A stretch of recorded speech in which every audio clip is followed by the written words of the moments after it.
La capacité du virus à passer d'homme à homme est encore inconnue. Toutes les mesures barrières, les solutions hydroalcooliques, le lavage des mains et le port de masque sont très utiles pour éviter la transmission des virus par gouttelettes.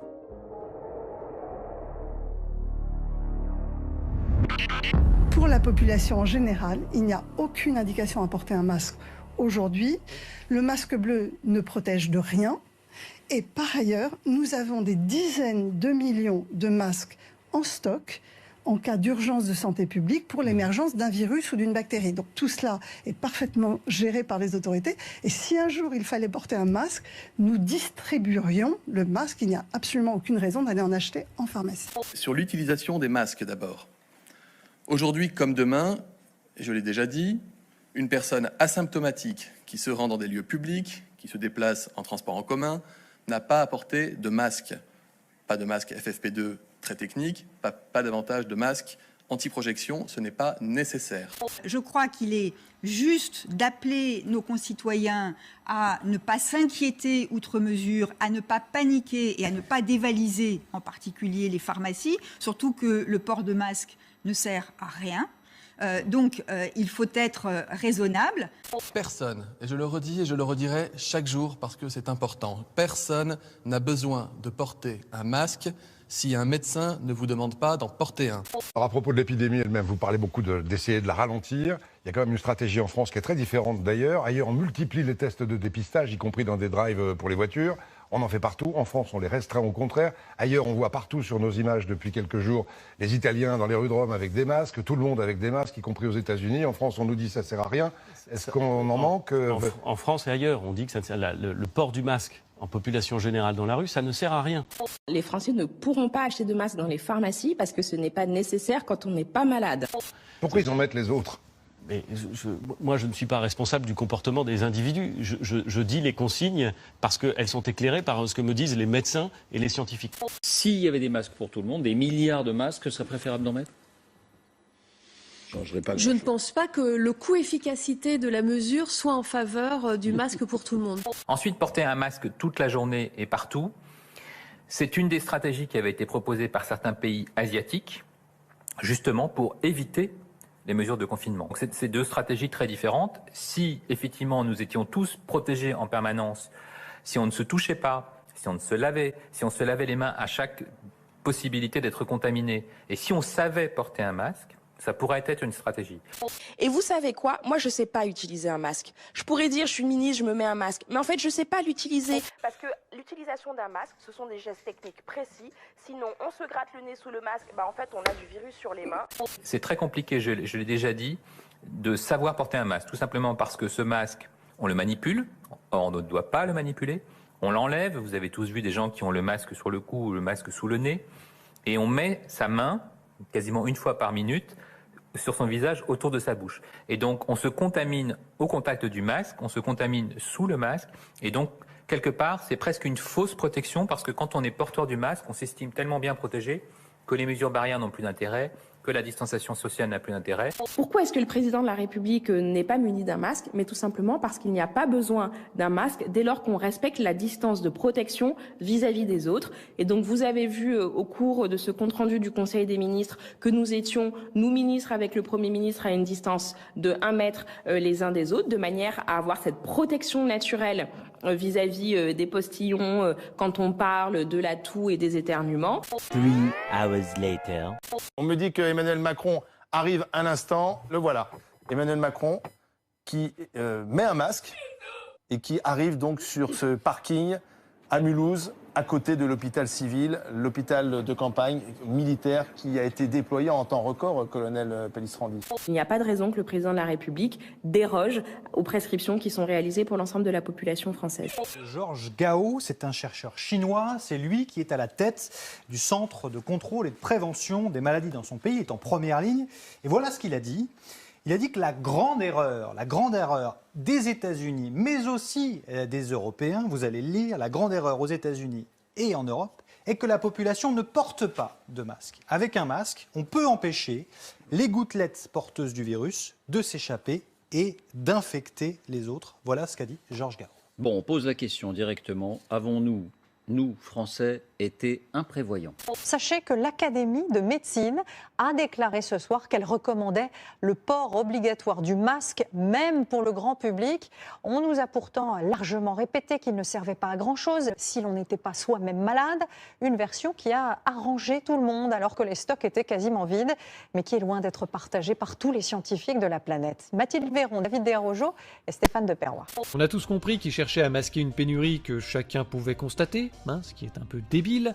Mais au lieu de mobiliser la population pour qu'elle s'équipe par elle-même, ces andouilles nous ont aussi découragés d'en fabriquer en disant que les masques en tissu étaient totalement inefficaces, voire même dangereux.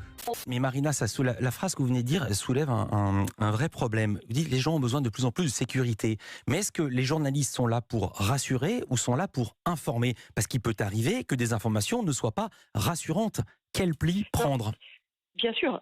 À partir du moment, de toute façon, déjà où on informe avec le plus de justesse scientifique possible, et donc on ne raconte pas d'histoire, déjà on rassure. Ça, je suis assez convaincu de ça, que la vérité rassure. La vérité rassure. Pardonnez-moi de vous interrompre. Justement, la vérité rassure, mais quand on ne la donne pas, vous disiez vous-même qu'on avait fait croire que les masques ne servaient pas à grand-chose parce qu'on était en pénurie de masques. Donc là, on a rassuré en donnant une fausse information, puisqu'on voit bien que les masques servent à quelque chose. C'est bien la raison pour laquelle on a commandé. On ne commande pas 1 milliard d'un objet qui ne sert à rien. Pour un partisan de la théorie du complot, tout le monde essaie de cacher la vérité, les médias, les gouvernements. Bien sûr, ce que je veux dire, c'est à l'époque, on a priorisé. C'est-à-dire que comme effectivement, on n'avait pas assez de masques, là-dessus on ne peut pas dire le contraire, on a tout fait pour les réserver à ceux qui en avaient le plus besoin, c'est-à-dire le personnel soignant. Donc effectivement, est-ce que la population ne se rue pas dans les pharmacies pour acheter des masques, pour que tout ce qui existait comme stock puisse être réservé à ceux qui en avaient le plus besoin pour ne pas propager cette épidémie et pour se protéger. Donc c'était un mensonge qui était difficile à... On a menti sciemment, en gros. On a menti sciemment. Sciemment, mais parce qu'il n'y avait pas tellement d'autres solutions, et c'était pour une bonne cause, puisque c'était pour le personnel soignant, c'était pour protéger en l'occurrence la population et le personnel soignant. Comparer, varier les sources, regarder ce que les autres médias disent sur un sujet. Si aucun journal, aucune chaîne de télé, aucune radio n'a parlé d'une info, eh bien c'est probablement qu'elle est fausse. Moi je trouve que ce genre de mensonge peut tout à fait être compris et s'excuser. Dire voilà, les masques ne servent à rien, en sachant que c'est faux, expose les gens qui font confiance. Il y en a plein qui ont dû faire confiance. Expose les gens à des risques immédiats de mort ou de blessure. Et Madame Marina Carrère-Dancos qui vient dire oui, mais on a menti, c'était pour la bonne cause. Pour la bonne cause, madame. J'ai vu ça. Vous, j'espère, parce que j'avais fait un tweet, alors il a déjà été partagé 3000 fois, dans lequel je dis merci, bravo pour l'aveu, on vous jugera. Oui, je crois qu'il faudra veiller à ce que ces gens-là s'y mettent aussi, mais elle avoue, elle dit oui, on a menti, mais c'était pour la bonne cause. Non, madame, vous avez menti et vous avez tué des gens. Vous avez tué des gens, tout simplement. J'ai interrogé les scientifiques sur nos élections municipales, dont le premier tour se tiendra dans quelques jours. Ils considèrent que rien ne s'oppose à ce que les Français, même les plus vulnérables, se rendent aux urnes. Malgré l'épidémie de coronavirus, pas question de repousser les élections municipales des 15 et 22 mars prochains en France. Pour rassurer la population et l'inviter à participer au scrutin, les municipalités ont mis en place des mesures d'hygiène et de sécurité, comme ici à Amiens. En plus de l'eau et du savon, seront disposés dans chaque bureau de vote des gels hydroalcooliques. En plus, nous allons disposer de serviettes pour désinfecter les stylos à chaque fois qu'un électeur signera la liste d'émargement. Nous aurons aussi des gants, comme le prévoit la circulaire, nous avons tout prévu. Et depuis ce premier tour, des témoignages d'assesseurs, d'assesseuses, de présidents et présidentes de bureaux de vote, aujourd'hui diagnostiqués Covid-19, se multiplient.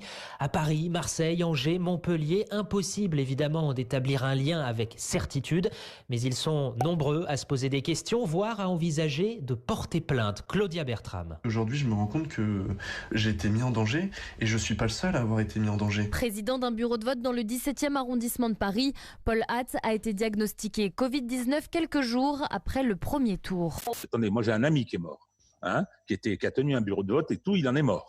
Et avec sa famille, on sait très bien que ça ne peut que dans ces circonstances qu'il l'a attrapé. Je suis désolé, sur le plan pénal, avoir maintenu les élections est une faute caractérisée qui exposait autrui à un risque immédiat de mort ou de blessure. Et l'article 221.6 combiné au 121.3 du Code pénal fait que tous ceux qui ont pris cette décision et qui l'ont fait appliquer devraient normalement être poursuivis.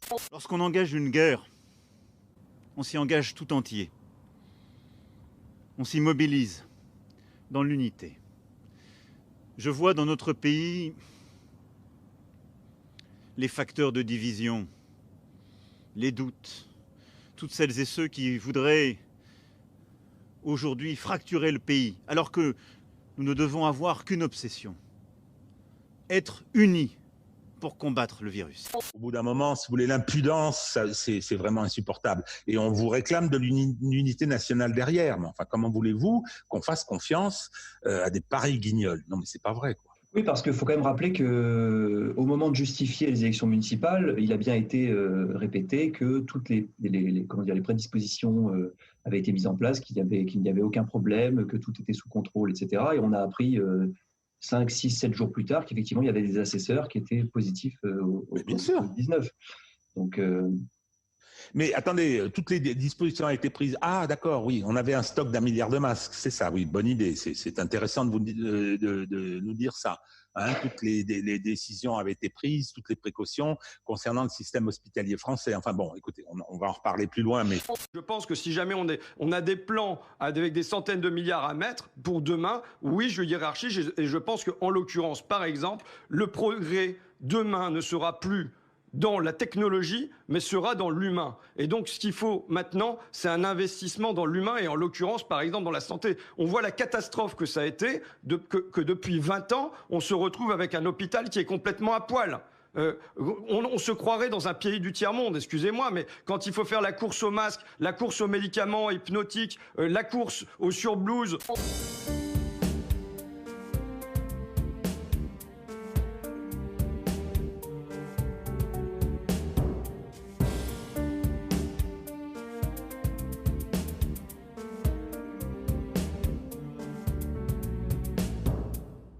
Bon ben voilà, les nouvelles blouses qui se déchirent, c'est normal. Voilà. Voilà. Sortie du sachet. Sortie du sachet. Et voilà. Voilà. Allez. Je vais prélever. Salut. Sur des prélèvements de Covid. Voilà. Bonjour, docteur Mamias à l'appareil. Je viens de recevoir vos merveilleux masques FFP2 qui normalement datent de Madame Bachelot du temps de la grippe. Comme vous pouvez le constater, ils sont moisis, c'est merveilleux. Donc on vous rappelle qu'on travaille dans une ambiance normalement parfaitement stérile. Ça, c'est des horreurs. Donc, si je voulais paraphraser Coluche, c'est kaki dehors et caca dedans. Donc c'est pas top. Pour mettre ça sur le nez, madame, excusez-moi, je ne vais pas pouvoir. Donc, je me permets de vous signaler que quand même, on est médecin, on n'est pas des animaux et on ne met pas des masques pour rien. Merci, au revoir. Et surtout, la course aux tests, parce que la clé du déconfinement pour la suite, c'est d'avoir des tests. Ce confinement général, il faut bien comprendre que c'est déjà notre première défaite. Parce que si on avait eu assez de tests, assez de masques et assez de lits avec les appareils de réanimation suffisants, eh ben, on n'aurait pas eu besoin de confiner toute la population. D'autres pays l'ont fait, Taïwan, la Corée du Sud, on en a parlé hier. On n'est pas les seuls à être confinés, on n'est pas les seuls à ne pas avoir assez de masques. Mais ma chère Christine, on n'est pas les seuls à être mauvais. C'est ça que je comprends maintenant. Non mais franchement... Quand on se trouve dans cette situation-là pour l'hôpital public, ça veut dire que s'il y a un grand plan d'investissement, eh ben, il faut choisir. Et en l'occurrence, la majorité, elle continue à choisir. Excusez-moi, madame la Malherbe. La majorité continue à choisir et elle continue à choisir la même chose. Dans le budget rectificatif qu'on vient de voter, ils ont voté 4 milliards d'euros pour les start-up, ils ont voté 0 € pour les hôpitaux. Je répète, en pleine crise sanitaire, la majorité gouvernementale a voté un budget rectificatif avec 4 milliards d'euros pour les start-up, 0 € pour les hôpitaux. Cette vision de la santé nous rend incapables de répondre à ce que nous voyons se lever devant nous. D'abord, le déchaînement de nouvelles épidémies. Comment a-t-on pu en arriver là? Regardez l'hôpital public, qui était réputé être un modèle pour notre pays, parmi les autres nations. Et ça l'était. Comment en est-on arrivé au point où des gens qui y travaillent sont devenus l'unique et dernière ligne qui permet à l'hôpital de fonctionner, car sans leur dévouement, parfois jusqu'à la mort, il n'y aurait plus d'hôpital public. Je vais choquer tout le monde en disant ça, mais la pleurniche permanente hospitalière fait qu'on est en permanence au chevet de notre hôpital, peut-être de façon... Vous êtes dur, là. Je présentais tous les soirs cette émission et vous verrez que c'est une réalité. Pardonnez-moi.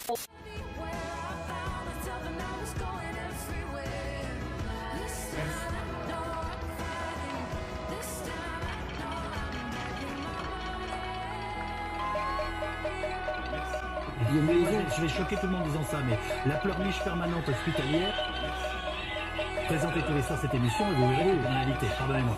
Ces temps de crise, la France manque-t-elle d'un roi? Parce que l'Espagne a un roi, le Royaume-Uni a sa reine, et d'ailleurs elle a fait un discours rarissime, un discours d'union. Alors peut-on dire qu'il y a une nostalgie du roi en France? Je ne suis pas sûr qu'il y ait une nostalgie du roi en France. Beaucoup d'intellectuels, de politologues, de philosophes, surtout à droite d'ailleurs pour être honnête, ont expliqué que la France ne s'était jamais remise d'avoir coupé la tête du roi. Je vous interromps, c'est maintenant alors, voyez. Olivier Véran, le ministre de la Santé. Au sortir de la crise, il conviendra donc, au-delà de l'indispensable reconnaissance due au personnel hospitalier qui auront démontré à la nation tout entière combien elle leur doit, de réinterroger en profondeur nos réflexes et nos manières de penser en matière de gestion hospitalière pour préparer le grand plan d'investissement dans notre système de santé que le président de la République a annoncé à Mulhouse le 26 mars dernier. D'ici là, il convient de considérer avec humilité les projets, les réorganisations engagées avant cette crise et d'en suspendre toute la portée jusqu'à ce que l'inventaire de cette épidémie, tout l'inventaire, ait pu être effectué avec tous les soignants. Je peux témoigner de ce que quand je parle à mes collègues allemands, aux responsables allemands, avec qui évidemment nous sommes en contact très régulier, le ministre de la Santé, Olivier Véran, a des contacts quotidiens avec son homologue allemand, ils sont exactement dans le même état d'esprit que nous, concentrés et tout à fait conscients de ce que la vague arrive. Je pense que tous les responsables en la matière font preuve de détermination, c'est vrai, mais aussi d'humilité. Nous aurons peut-être des choses, sans doute, très certainement même, des choses à apprendre de la façon dont les systèmes sont organisés. Sur l'intervention de M. Véran, il y a beaucoup de commentaires à faire. Je suis très frappé d'abord, il est dans la ligne de communication du Premier ministre samedi soir, c'est-à-dire humilité, humilité, humilité. On sent bien qu'ils ont très peur des règlements de compte à la sortie du confinement et de l'épidémie. On sent bien qu'ils se passent leur temps à se justifier parce qu'ils savent qu'ils ont fait n'importe quoi et qu'en tout cas, ils n'ont pas du tout été à la hauteur dans les 3 premières semaines.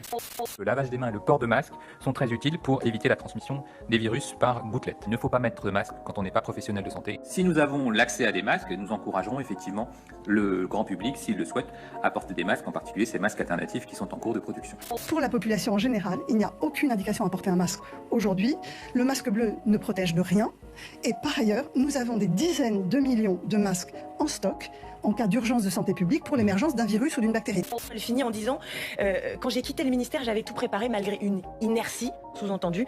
Il n'y avait pas de mesures suffisantes qui étaient prises. Et puis elle rajoute, l'hôpital va avoir besoin de moi. Il va y avoir des milliers de morts. Pas sûr que ce soit très rassurant au premier jour de ce confinement. C'est quand même une ministre de la Santé qui laisse partir le 17 février ou le 19 février 17 tonnes de matériel vers la Chine. Donc je ne comprends pas, c'est-à-dire que le 30 janvier, elle sait qu'il y aura un tsunami viral sur la France. Et puis le 19 février, elle ne le sait plus. Tout cela est parfaitement géré par les autorités. Et si un jour il fallait porter un masque, nous distribuerions le masque. Il n'y a absolument aucune raison d'aller en acheter en pharmacie. Le port du masque en population générale dans la rue, ça ne sert à rien. Tous ceux qui, n'étant pas personnel soignant, pourront trouver avec des masques garantis une bonne façon de s'équiper. S'il y avait des masques pour tout le monde, des milliards de masques, ça préférable d'en mettre ? Je ne pense pas que le coût-efficacité de la mesure soit en faveur du masque pour tout le monde. Le fait que tout le monde porte un masque, évidemment, ça protège tout le monde.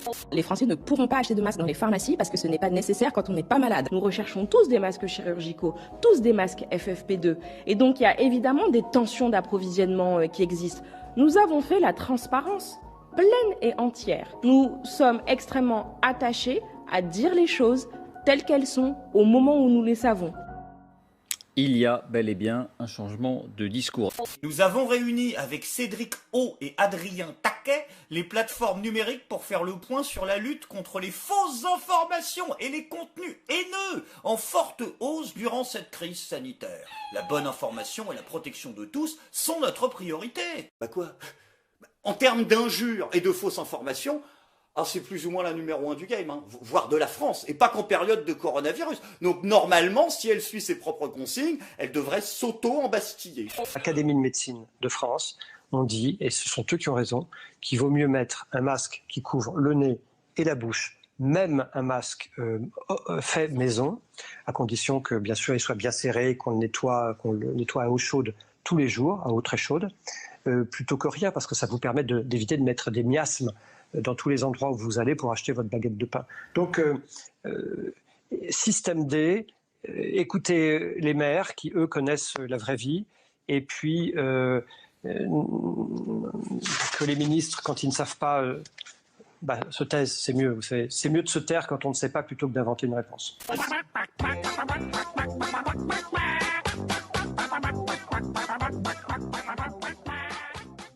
Comme vous, j'ai vu des ratés, encore trop de lenteur, de procédures inutiles, des faiblesses aussi de notre logistique. Nous en tirerons toutes les conséquences, en temps voulu, quand il s'agira de nous réorganiser. Il se met à l'extérieur des critiques, j'ai vu comme vous les problèmes, et il se met à l'intérieur de la résolution de ces critiques. Il fait comme si les problèmes n'étaient pas de son ressort, mais donc il n'est pas comptable des critiques. En revanche, il est comptable de l'amélioration du système après coup. Ça, c'est pas possible. Enfin, c'est pas du tout possible, si vous voulez, en termes rhétoriques. C'est vraiment... c'est de la déresponsabilisation. Et c'est d'autant plus grave qu'on ne le voit pas passer. Ces dernières semaines, soyons aussi justes avec notre pays, ont été marquées par de vraies réussites. Le doublement du nombre de lits en réanimation, ce qui n'avait jamais été atteint. Les coopérations inédites entre l'hôpital, les cliniques privées et la médecine de ville. Très souvent, ce qui semblait impossible depuis des années. Nous avons su le faire en quelques jours. Nous avons innové, osé, agi. Là, on est sur du nous. Nous avons su faire. Dès qu'il y a eu des difficultés, il les a vues, c'est pas de sa faute. Dès qu'il y a des réussites, c'est nous, collectivement, donc lui aussi. Et quand il s'agira de transformer le pays, c'est à nouveau nous, voire même je, puisque la dernière partie du discours est au je. Si vous voulez, le problème sur les masques, tout le monde se défausse parce qu'on sait très bien que ça va mal finir. La respiration accélère, le cœur bat de plus en plus vite. Tout est en place pour alimenter les muscles en oxygène, comme s'ils étaient mobilisés pour une course effrénée. On pâlit également, et c'est bien normal, car ce sont les muscles des jambes qui sont irrigués en priorité. Même la digestion s'arrête. Le système de refroidissement de l'organisme anticipe lui aussi. On commence à transpirer, ce sont les fameuses sueurs froides. Pendant ce temps, le foie produit du sucre, autrement dit, de l'énergie pour alimenter les muscles pendant la fuite. Ils savent très bien qu'à l'issue de cette crise, il y aura des procès judiciaires. Et là, ce sera plus du tout la même chose. Et quand ils auront à répondre, quand il y aura des saisies de mails faits par la justice pour savoir quels étaient les échanges, par exemple, entre pour vous, comme il y a eu le sang contaminé, exactement. Il y aura ce type de procès-là. Exactement. Ce sera exactement la même chose. Et moi, il y a même des ministres qui me disent on s'attend à un Nuremberg du coronavirus. Alors le terme est un peu excessif, mais ils s'attendent exactement à ça. Si tu veux, parce que arriver à faire taire la procédure, etc., tu as des tas de moyens de le faire. Par la garde des Sceaux, tu peux faire à peu près ce que tu veux, tu frappes de forclusion ce que tu veux, ça c'est pas grave. Bon. La seule chose c'est, les Français vont peut-être pas oublier, surtout s'ils enterrent leurs vieux, quoi. Bon. Problématique. Et d'ailleurs, il y a quelque chose un petit détail moi que j'ai trouvé intéressant. J'appelais des préfets pour faire une enquête la semaine dernière justement pour savoir comment ça se passait dans les départements et les régions. Et ils me disaient, et ça m'a beaucoup étonné, ils me disaient que de plus en plus de communication se faisait à l'oral ou alors par WhatsApp, précisément pour laisser moins de traces écrites. Eh bien, si vous voulez, je trouve que c'est un révélateur intéressant de la prise de conscience au plus haut niveau de l'État, des enquêtes judiciaires, des grands procès qui vont s'ouvrir, et à l'issue de ces procès. Il y aura des responsables qui seront désignés et à mon avis ce sera très dur. Moi je suis favorable. Vous êtes d'accord avec ça? Oui. Il y aura les têtes vont tomber, c'est ça? Je rappelle que, mis à part Laurent Fabius, tous ceux qui ont participé au sang contaminé ont vu leur carrière politique mise en sommeil, ce qui est le cas d'Edmond Hervé, ou brisée, ce qui a été le cas de Georgina Dufoy ou d'autres. Le seul qui a casqué, qui a été condamné à 4 ans et qui a fait 3 ans de tôle, c'est le docteur Michel Garetta.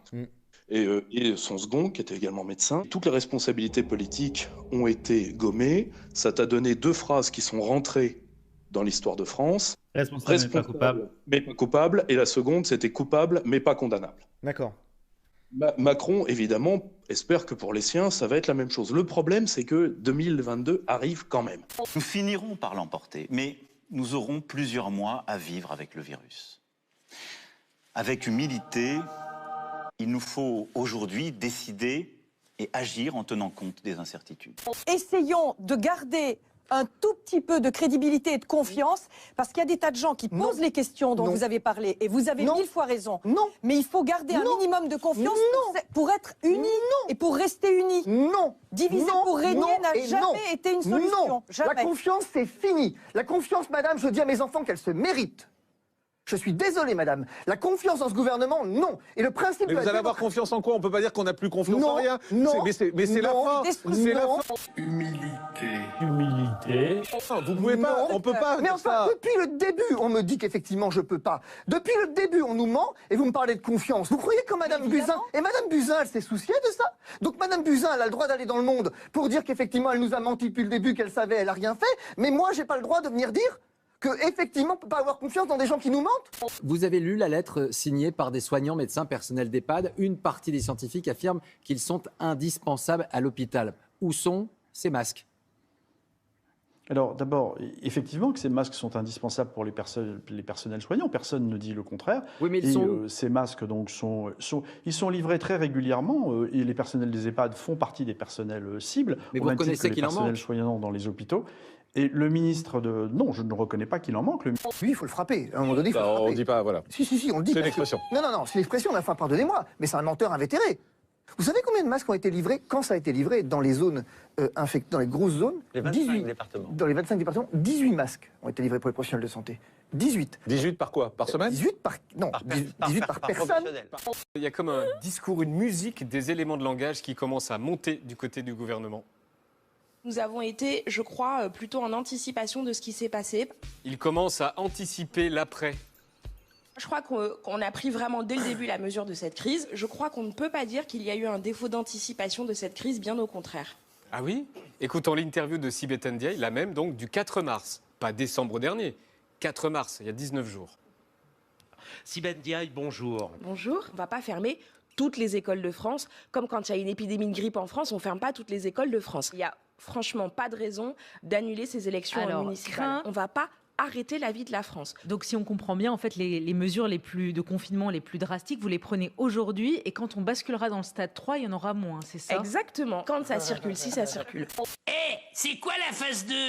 Phase A, on collecte le slip. Ouais, mais je te demande la phase 2. La phase 3, c'est les profits en tout cas. Je comprends rien, moi. Regardez, phase 1, collecter des slips. Phase 2, phase 3, profit. Ah oui, je vois. Moi, mon job député, c'est de garder la tête froide, d'avoir confiance dans les autorités sanitaires. Et je crois que le revirement de la doctrine qu'a annoncé Olivier Véran, le ministre de la Santé, correspond à la réalité de la maladie. Ce qui était vrai il y a 15 jours ne l'est peut-être pas aujourd'hui. Et je pense accessoirement que la France n'est pas la seule à avoir fait évoluer sa doctrine sur les masques. Je termine en vous disant, et vous le savez comme moi, Gilles Bernstein, que d'abord on gère la crise et ensuite le temps des jugements arrivera, j'ai aucun doute. Est-ce qu'un jour en France, nous serons obligés de porter un masque? Je vous le dis à nouveau avec toute l'humilité qui s'impose lorsqu'on fait face à une épidémie d'un virus inconnu. La réponse, elle est peut-être, Jean-Jacques Bourdin. Ce n'est pas une réponse que vous aimez, je le sais, et ce n'est pas une réponse non plus que les Français ont l'habitude d'entendre dans la bouche d'un ministre, mais je le dis en toute humilité, la réponse est peut-être. Et je peux vous dire que le pont aérien que nous avons mis en place se déroule et que les masques commandés arriveront après toute une série de vols qui vont s'échelonner d'ici la fin du mois de juin. Renaud Muselier, est-ce qu'il est vrai que des cargaisons de masques destinés à la France ont été rachetées cash par les Américains sur le tarmac des aéroports chinois?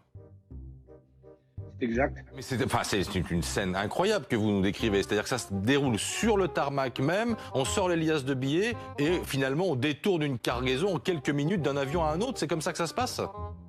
Écoutez, ce que je sais, c'est que cette aventure s'est passée. Techniquement, je ne peux pas vous raconter l'histoire. Ce que je sais, c'est que la commande qui était payée et livrable a été détournée parce que achetée. 2 avions cargo qui transportaient 16 millions de masques destinés à la France sont actuellement bloqués à Shanghai. Et en cause, c'est l'annulation des 2 dernières liaisons du pont aérien entre la France et la Chine. Et pourquoi? Parce que le pilote est testé positif. C'est-à-dire que c'est un pilote d'Air France. Nous avons envoyé un pilote français chercher des masques. Comme nous ne pouvons pas le tester, on ne sait pas s'il était positif ou pas. Il est arrivé en Chine où le test est obligatoire. Et il ne peut pas revenir parce que précisément il est positif. Mais enfin, je veux dire, on dirait un gag, pardonnez-moi. Nous sommes en guerre. En guerre sanitaire, certes.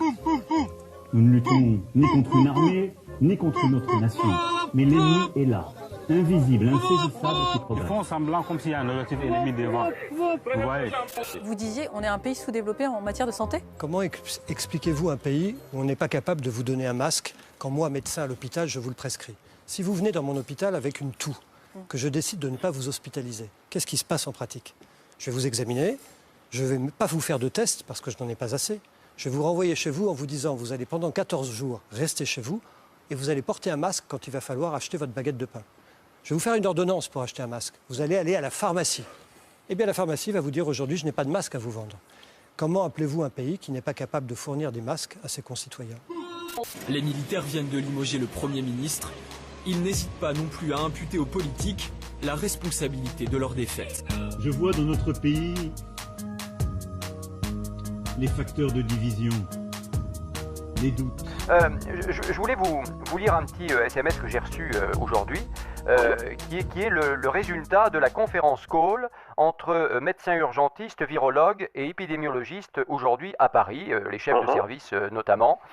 Alors, écoutez bien, pénurie 3 points, pousse-seringue électrique, kit de prélèvement Covid, oxygène bouteille, on n'a pas assez d'oxygène bouteille, les masques toujours, les gants toujours, les blouses imperméables toujours, les respirateurs toujours, filtre de respirateur, là aussi il n'y a pas assez de filtres pour les respirateurs maintenant, le curare, donc le médicament qui sert à la réanimation, il n'y en a toujours pas, etc., etc. Pas encore de dépistage des soignants, mais à voir mi-avril, car de toute façon, on n'y arrivera pas d'ici là, patati patata, et alors baisse de fréquentation des urgences, mais pas des hospitalisations, etc., etc. Bon.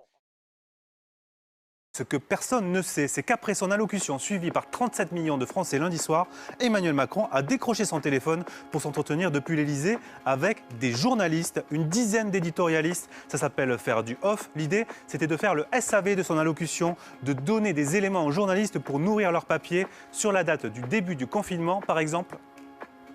Le 11 mai, ça permet de se redonner du muscle. Je voulais donner un horizon. Là, les Français respectent parce qu'ils adhèrent. S'ils ne voient plus le bout, ils ne suivent plus. Sur l'été, les fêtes populaires, il a fait 7 confidences. La fête nationale du 14 juillet, c'est une date psychologique. Je peux pas dire aujourd'hui, il n'y aura pas de 14 juillet. Il a même débriefé sa rencontre avec le très controversé Didier Raoult. Si je suis allé voir Didier Raoult, c'est parce que je ne voulais pas se laisser instiller dans la psyché du pays l'idée qu'on ne se laissait pas toutes nos chances. Avec humilité,